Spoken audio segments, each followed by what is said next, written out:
Hello guys, welcome to this YouTube channel. आज इस video में जो हम पढ़ने वाले हैं वो है क्लास 8th बायोलॉजी का पहला चैप्टर जिसका नाम है क्रॉप प्रोडक्शन एंड मैनेजमेंट। तो जैसा कि नाम से ही क्लियर है कि इस चैप्टर में बेसिकली हमको डील करना है डिफरेंट टाइप्स ऑफ क्रॉप्स के बारे में, कैसे उनका on a very large scale production होता है, यानी फार्मिंग के डिफरेंट टेक्निक्स को हमको जानना है, कौन कौन से उसमें टेक्निक्स या प्रोसीड्योर्स इन्वॉल्व होते हैं उनको हमको समझना है। एग्रीकल्चर एक बहुत ही इंपॉर्टेंट सेक्टर है हमारे कंट्री का। हमारे कंट्री के बारे में ऐसा कहा जाता है, जो सच भी है, कि हमारी कंट्री बेसिकली एक एग्रीकल्चरल ड्रिवन कंट्री है। यानी ये बहुत बड़ा हमारा पॉपुलेशन जो है वो एग्रीकल्चर में इन्वॉल्व है और उनका बहुत इंपॉर्टेंस भी ऑब्वियसली, क्योंकि फार्मर्स ही नहीं होंगे तो हमें फूड कहाँ से मिलेगा। है तो इसी सेक्टर को जानने के लिए, समझने के लिए हमें कुछ बेसिक टर्म्स को पहले जानना होगा। इसमें सबसे पहले बात आती है एग्रीकल्चर की। वैसे तो बिल्कुल एकदम शॉर्ट में अगर हमको समझना हो तो बोलेंगे कि the practice of growing crops is called agriculture. वो प्रोसेस, वो प्रैक्टिस जिसमें हम डिफरेंट क्रॉप्स को लगाते हैं, उनको पैदा करते हैं। लेकिन इसको एक बहुत बड़े एस्पेक्ट में अगर हम देखें तो एग्रीकल्चर में हम एनिमल्स की रियरिंग को भी शामिल कर देते हैं कि डिफरेंट टाइप ऑफ एनिमल्स की भी रियरिंग, उनका पालन पोषण करें उनके किसी प्रोडक्ट के लिए। दैट आल्सो इज समहाउ और the other A part of agriculture. वैसे बिल्कुल अगर हम एक्सक्लूसिव टर्म में बात करें कि एनिमल्स की रियरिंग को क्या बोलते हैं, तो यहां पर लिखा हुआ है एनिमल हस्बेंड्री, यानी the rearing of animals in order to gain their products. किसी एनिमल का रियरिंग करना उसके प्रोडक्ट्स के लिए, दूध लेने के लिए या अंडे लेने के लिए या उसका फ्लैश लेने के लिए, किसी भी उसके प्रोडक्ट्स के लिए, या फिर चलो उसको लेबर पर्पस में ही यूज करने के लिए। यानी एनिमल्स का जब रेयरिंग किया जाए, पालन पोषण किया जाए, तो एकदम एक्सक्लूसिव टर्म तो उसके लिए है एनिमल हस्बेंड्री। लेकिन चलो ये एनिमल हस्बेंड्री को भी हमने पार्ट ऑफ एग्रीकल्चर ही के अंदर उसको मान के बोल रहे हैं।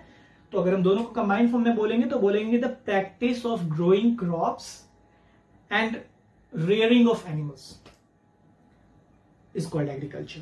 वो प्रोसेस, वो पर्पस, वो प्रैक्टिस जिसमें हम क्रॉप्स की बहुत बड़े लेवल पर उसका ग्रोइंग ऑफ क्रॉप्स कर रहे हो, वो वाला काम भी एग्रीकल्चर है, या चलो एनिमल की रेयरिंग भी एग्रीकल्चर है। बट मेनली हमारा फोकस क्रॉप्स पे ही है, प्लांट वाले सेक्टर पे ही है, जिसको हमको देखना है। तो फूड प्रोडक्शन के लिए, यानी क्रॉप प्रोडक्शन के लिए उसका मैनेजमेंट करना बहुत जरूरी है। ऐसा नहीं है ना कि कोई भी क्रॉप कहीं से भी उठाए और कैसे भी ले जाके कहीं भी किसी लैंड में लगा दी। उसके कई सारे टेक्निक्स होते हैं, प्रोसीड्यूर होते हैं। उन चीजों को जानने से पहले एक चीज ये आता है कि क्या सालों भर राउंड द ईयर कोई भी क्रॉप कभी भी मिल जाता है? नहीं, क्रॉप्स के सीजन होते हैं। तो उनको जब लगाया जाता है उसको बोलते हैं उनका सोइंग पीरियड, और जब उनको वहां खेत से निकाल लिया जाता है तो अपने मतलब मार्केट में जाने के लिए, तो ये उनकी कटाई जो हो रही है उन फसलों की, तो उसको बोलते हैं हार्वेस्टिंग। तो उनका सोइंग टू हार्वेस्टिंग का पीरियड क्या है, यानी साल भर में किस ड्यूरेशन में उनका सोइंग हो रहा है और कब उनकी कटाई हो रही है, हार्वेस्टिंग हो रही है, इसके बेसिस पर दो तरह के क्रॉप्स है, दो तरह का क्रॉप सीजन है। एक है खरीफ क्रॉप्स, एक है rabi crops. Kharif crops and rabi crops क्या है ये? तो लिखा हुआ है कि जो खरीफ क्रॉप्स है इसमें जून टू अक्टूबर लिखा है, रबी क्रॉप में नवंबर टू अप्रैल लिखा है। तो ये क्या है भाई? पहला वाला जो मंथ है वो डिनोट कर रहा है उसका मंथ ऑफ सोइंग, कि कब लगाया जा रहा है। तो जनवरी जून के आसपास में जब इन क्रॉप्स को लगाया जाता है, और अक्टूबर के आसपास में ये जब हार्वेस्टिंग यानी पक्के तैयार हो जाते हैं तो उनकी कटाई हो जाती है।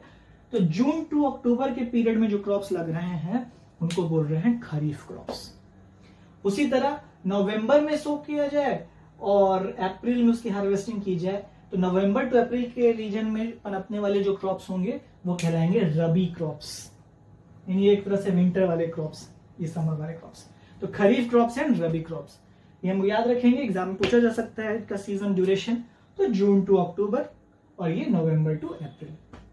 एग्जाम्पल्स बहुत ही इंपॉर्टेंट है, कुछ एक एग्जाम्पल्स लिखे गए हैं। जैसे खरीफ क्रॉप के एग्जाम्पल में पैडी, राइस जिसको बोलते हैं हमारा, यानी धान, और कॉटन शुगर केन, ये सब क्या है, ये different type of kharif crops. Rabi crops की बात करें तो उसका एग्जांपल, कॉमन एग्जांपल जैसे वीट है, गेहूं, पी प्लांट हो गए, मस्टर्ड का पौधा। तो ये एग्जांपल भी हम एटलीस्ट दो तीन एग्जांपल को याद रखें, तीन एग्जांपल ही दिए गए हैं, इतना आपको याद रखना भी चाहिए भी। तो खरीफ क्रॉप्स और रबी क्रॉप्स क्या थे, ये थे क्रॉपिंग सीजन्स। किस बेसिस पर, उनके duration of the sowing to harvesting, कि कब उनको लगाया जा रहा है और कब उनकी कटाई की जा रही है। तो जो जून टू अक्टूबर के बीच में जिनका काम हो रहा है, यानी जून में सोइंग, अक्टूबर में हार्वेस्टिंग, वो खरीफ क्रॉप्स। और नवंबर में सोइंग, अप्रैल में हार्वेस्टिंग, या नवंबर टू अप्रैल के बीच में जिनका काम हो रहा है वो रबी क्रॉप्स। एग्जांपल्स हो गए इसके पैडी या कॉटन या शुगर केन, ये खरीफ क्रॉप्स, वीट, पी या मस्टर्ड वगैरह ये हो गए रबी क्रॉप्स। और भी है, ये इतना कॉमन एग्जांपल हम याद रखेंगे। ये तो हुआ क्रॉपिंग सीजन्स के आधार पर different type of crops, kharif crops और रबी क्रॉप्स। लेकिन चाहे कोई भी सीजन हो और कोई भी क्रॉप हो, उसको लगाने का, जैसा कि आपको पहले भी बताया गया कि कुछ तरीका होगा। यानी इंटायर फार्मिंग टेक्निक को हमने कुछ स्टेप्स में डिवाइड कर दिया है। क्या क्या है वो, तो वो यहां पर हमको दिख रहा है, ये 7 स्टेप्स। ठीक है, क्या है भाई, ये एक तरह से हम बोलेंगे कि ये 7 स्टेप्स हैं कि इन्हीं को एक एक करके हम लोग करते जाते हैं उनके सोइंग से लेके हार्वेस्टिंग तक के टाइम में, तब जाके कोई फसल तैयार होता है ना। बहुत इजी नहीं है, बहुत सारा एफर्ट लगाना पड़ता है। जिनमें क्या क्या है, तो preparation of land, providing nutrients, selection and sowing of the seeds, irrigation, weeding, harvesting and then their storage. इन्हीं को हमको एक एक करके देखना भी है कि किस स्टेप में क्या क्या होता है। जैसे कि सबसे पहले अगर हम बात करें प्रिपरेशन ऑफ लैंड की, तो लैंड के प्रिपरेशन से हमारा क्या मतलब है, हमारा यह मतलब है कि जिस मिट्टी में, जिस लैंड में हमको हमारा क्रॉप्स को अल्टीमेटली लगाना है, तो उस मिट्टी को हमको तैयार करना पड़ेगा क्रॉप्स को एक्सेप्ट करने के लिए। और इस बात के लिए कि क्रॉप्स जब जाए तो क्रॉप्स वहां पर पनप भी पाए। ये नहीं कि कोई भी क्रॉप उठाए और कैसे भी मिट्टी में डाल दिए, नहीं। पहले उस मिट्टी का प्रिपरेशन होता है, उस लैंड का प्रिपरेशन होता है। तो क्या प्रिपरेशन में क्या क्या बात आएगी भाई, तो प्रिपरेशन में जैसे एक बात आती है प्लॉइंग की, और एक बात आती है लेवलिंग की। प्लॉइंग एंड लेवलिंग, ये किसके अंदर की बात का स्टेप है, ये प्रिपरेशन ऑफ लैंड जो स्टेप नंबर 1। तो प्लॉइंग मतलब कि बेसिकली क्या है कि हम इरेट कर रहे हैं सॉइल को, मतलब कि एक तरह से खोल रहे हैं, लूजेन कर रहे हैं, मिट्टी जो है उसको लूजेन अप कर रहे हैं। तो उसके लिए पहले ट्रेडिशनली जो है एनिमल्स में शेफ्ट बांध के और एक मतलब उनके थ्रू उसकी प्लॉइंग की जाती थी।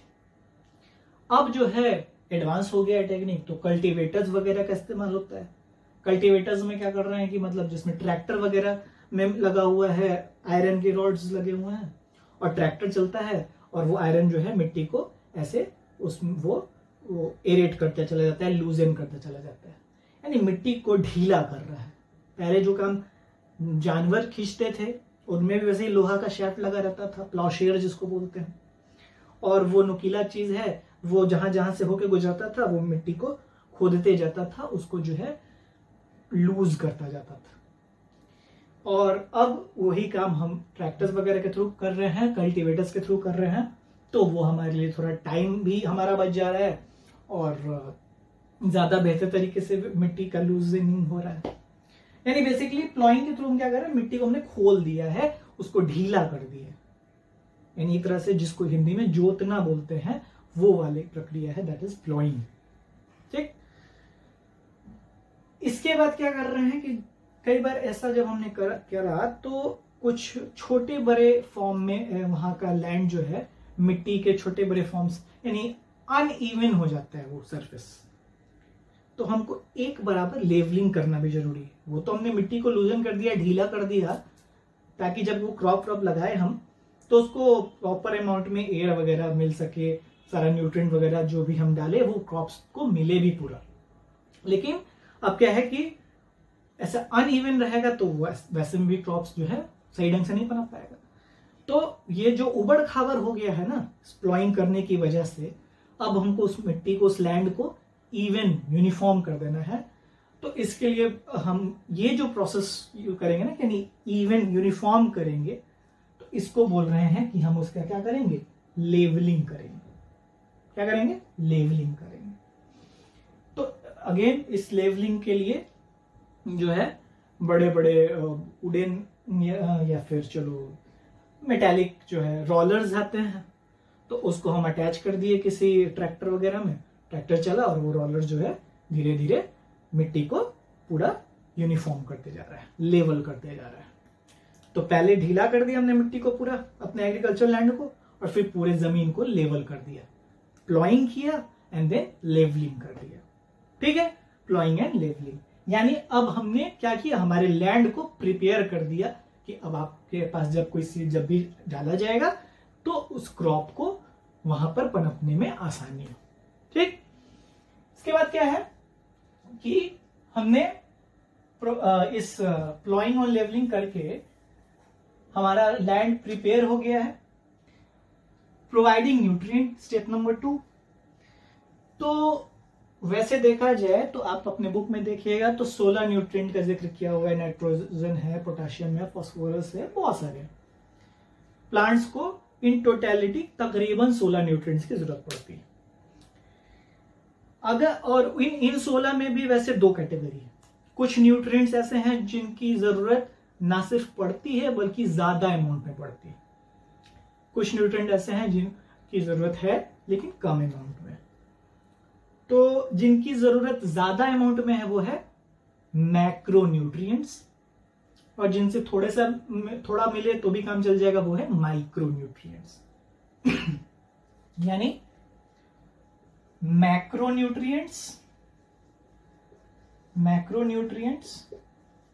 And micronutrients. अब इसमें कौन मैक्रो है कौन माइक्रो है ये आपको 9th में पढ़ना है। अभी आपको इतना बता दिया गया चलो कि जो 16 न्यूट्रिएंट्स का लिस्टिंग बुक में दिया गया है उन 16 में कुछ न्यूट्रिएंट्स ऐसे हैं जो कि ज्यादा अमाउंट में चाहिए होता है, वो है मैक्रोन्यूट्रिएंट, और जो थोड़ा थोड़ा मिले तो भी काम चल जाएगा वो है माइक्रोन्यूट्रिएंट्स। क्या होता है कि ये न्यूट्रिएंट जो है नाइट्रोजन, फास्फोरस वगैरह जो भी न्यूट्रिएंट है, कोई जरूरी नहीं है कि जिस लैंड में हम अपने क्रॉप्स को लगा रहे हैं तो वो सारे न्यूट्रिएंट्स उस लैंड में ऑलरेडी मौजूद हो। तो अगर वहां पर मौजूद नहीं है तो भाई हमको प्रोवाइड करना पड़ेगा बाहरी किसी सोर्स के थ्रू ना। यानी अगर मिट्टी से उसका न्यूट्रिएंट फुलफिलमेंट नहीं हो रहा है, सारा का सारा न्यूट्रिएंट नहीं मिल रहा है, तो हमको किसी बाहरी सोर्स के थ्रू उसको न्यूट्रिशन प्रोवाइड करेंगे। हम कोई खाना खाते हैं उसके थ्रू हमको सारा जरूरी पोषण नहीं मिलता है तो बाहर से कोई टॉनिक लेते हैं। तो उसी तरह जो हमने क्रॉप को लगाना है उसको सारा न्यूट्रिएंट अगर मिट्टी नहीं प्रोवाइड कर पाएगा तो हम बाहरी सोर्स के थ्रू उसको न्यूट्रिशन प्रोवाइड करते हैं। तो बाहरी सोर्स के थ्रू जो न्यूट्रिशन प्रोवाइड करेंगे, तो न्यूट्रिशन प्रोवाइड करने के लिए वाले वो जो बाहर वाले जो सोर्स हैं उनका कुछ नाम है क्या? बिल्कुल, उनका नाम है मैन्यूर्स और fertilisers. Manures and fertilisers, manures and fertilisers. ये क्या है? ये है एडिशनल न्यूट्रिएंट सप्लीमेंट्स, यानी एक्स्ट्रा न्यूट्रिएंट सप्लाई करने वाले ये मटेरियल्स हैं जिनको हम लैंड में डालते हैं ताकि क्रॉप्स को उनका जो भी जरूरी जो न्यूट्रिएंट्स हैं, चाहे वो मैक्रो हो चाहे माइक्रो, वो मिल सके। दोनों न्यूट्रिएंट सप्लायर्स ही हैं लेकिन दोनों में फर्क है। फर्क ये है कि मैन्योर जो है वो नेचुरल चीजों के डिकम्पोजिशन से बनता है। नेचुरल चीजें मतलब कोई एनिमल का वेस्ट मटेरियल हो या वेजिटेबल पिल्स हो, इन सब चीजों का जब डिकम्पोजिशन होता है, मिट्टी में माइक्रो ऑर्गेनिज्म होते हैं वो उसके ऊपर असर डालते हैं, तब उनके ट्रांसफॉर्मेशन से जो चीज बनेगा यानी नेचुरल चीज जो बनेगा और तब उसको इस्तेमाल करेंगे तो वो नेचुरली मेड प्रोडक्ट को बोलते हैं मैन्योर। दूसरी तरफ फैक्ट्रीज में केमिकल्स का इस्तेमाल करके कुछ जो न्यूट्रिएंट सप्लायर बना रहे हैं वो है फर्टिलाइजर्स। दोनों के अपने कुछ पॉजिटिव कुछ निगेटिव है। जो नेचुरल चीज है यानी मैन्योर है, उसका पॉजिटिव ये है कि अगर वो बाय द वे कुछ एक्सेस अमाउंट में भी हमने यूज कर दिया तो उससे कोई नुकसान नहीं होगा, कोई साइड इफेक्ट नहीं होगा क्योंकि नेचुरल चीज से बना है। लेकिन फर्टिलाइजर तो केमिकल है ना, तो एक तय डोज से ज्यादा अगर हमने इस्तेमाल कर दिया तो अल्टीमेटली ये फायदा के बजाय नुकसान दे जाएगा, क्योंकि ज्यादा केमिकल होगा तो वो सॉइल को पॉल्यूट कर देगा, वहां उसके फर्टिलिटी पर असर डाल देगा। ठीक है, तो ये एक पॉजिटिव बात है मैन्योर की और ये एक नेगेटिव बात है फर्टिलाइजर की। दूसरी तरफ हम इसके नेगेटिव और इसके पॉजिटिविटी की बात करें तो मैन्योर में एक नेगेटिविटी कह लो कहना है तो ये कि वो उतना ज्यादा इफिशिएंट सप्लाई ऑफ न्यूट्रिएंट्स शायद ना कर पाए जितना कि फर्टिलाइजर कर पाता है। हालांकि फर्टिलाइजर बेसिकली कुछ गिने चुने इंपॉर्टेंट न्यूट्रिएंट्स ही सप्लाई करता है, जैसे जिनमें कि नाइट्रोजन आता है, पोटाशियम आता है, फॉस्फोरस आता है, तो उन न्यूट्रिएंट्स की सप्लाई करता है, लेकिन बहुत ही इफिशिएंटली करता है, जितना चाहिए उस अमाउंट में पहुंचा देता है।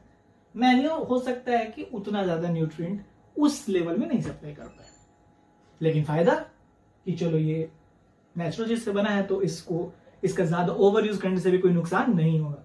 फर्टिलाइजर का ओवर यूज हो गया तो वो सॉइल पॉल्यूट कर सकता है, जिससे कि सॉइल की फर्टिलिटी भी लॉस हो सकती है। इस मैन्योर का भी टाइप्स फिर होता है, जिसमें कि वर्मी कंपोस्ट,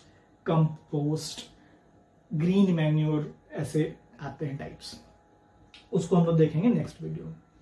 अभी हमने एक बेसिक बातें जो थी वो हमने देख लिया कि चलो क्रॉप्स को लगाना on a very large scale, that is agriculture.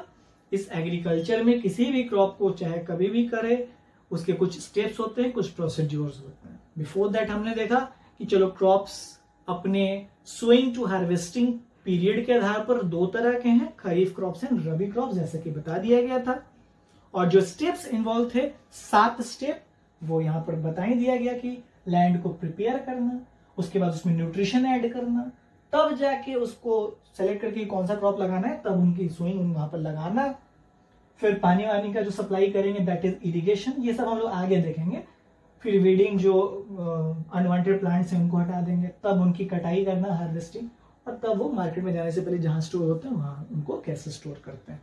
ये 7 स्टेप्स को एक एक करके हमको देखना है। यानी पहले तो बोलिए कि चलो ये 7 स्टेप में हमने बांटा पूरे फार्मिंग के प्रोसीड्यूर को, जिसमें से प्रिपरेशन ऑफ लैंड में क्या बात आई, तो प्लॉइंग और लेवलिंग की। पहले जो है ट्रेडिशनल मेथड से करते थे, अब मॉडर्न मेथड में कल्टीवेटर्स का इस्तेमाल करते हैं। चाहे किसी भी मेथड के थ्रू करें, हमारा काम बेसिकली क्या है कि मिट्टी को ढीला कर रहा है, लूजन अप कर रहा है। और उसके बाद जो उबड़ खाबड़ कंडीशन हो गया उसको एक बराबर यूनिफॉर्म करने के लिए लेवलिंग करना, तो प्लॉइंग एंड लेवलिंग, ये हो गया प्रिपरेशन ऑफ लैंड में। नंबर 2 स्टेप में हमने देखा कि न्यूट्रिशन को प्रोवाइड करना, जिसमें बोला गया कि 16 न्यूट्रिएंट, जैसा कि बुक में लिस्टिंग है आप देखेंगे, उन 16 न्यूट्रिएंट में भी कुछ न्यूट्रिएंट्स ऐसे हैं जो कि ज्यादा अमाउंट में चाहिए, वो मैक्रो न्यूट्रिएंट, जो कम अमाउंट में चाहिए माइक्रो न्यूट्रिएंट। अब कौन है मैक्रो कौन माइक्रो वो नहीं जाना, अभी आपको बस ये बात जानना है। उन न्यूट्रिशन की सप्लाई अगर मिट्टी के थ्रू नहीं हो रही है तो बाहरी किसी सोर्स के थ्रू करेंगे, तो बाहरी सोर्स के थ्रू कराने के लिए हमारे पास या तो मैन्योर है या फर्टिलाइजर्स है। नेचुरल चीजों के डिकम्पोजिशन से बन रहा है मैन्योर, फैक्ट्रीज में केमिकल का इस्तेमाल से बन रहा है फर्टिलाइजर्स। दोनों के अपने पॉजिटिव नेगेटिव है, वो बता दिया गया। इसके बाद वाले वीडियो में इसके आगे की बातें होंगी, जैसे अभी तो टाइप्स ऑफ मैन्योर वगैरह देखेंगे, और तब हम लोग आगे के फर्दर और स्टेप्स को एक एक करके इसी तरह डील करेंगे। आई होप कि आपको कोई प्रॉब्लम नहीं होगा यहां तक की बातों को समझने में। ऑलराइट, घर पर रहिए, सुरक्षित रहिए, पढ़ते रहिए। धन्यवाद।